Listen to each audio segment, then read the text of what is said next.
Hello guys, in this video I'm going to show you how you can change the text size in the Google Chrome app.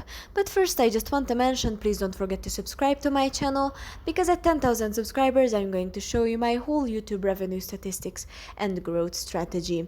How to make money online. So let's jump into it. Open the Google Chrome app.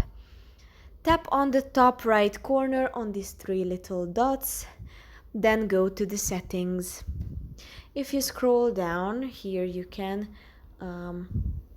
choose the accessibility.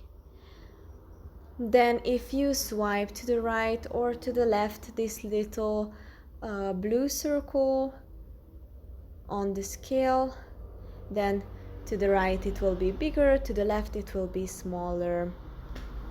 So that's pretty much for this video. I hope it was helpful for you.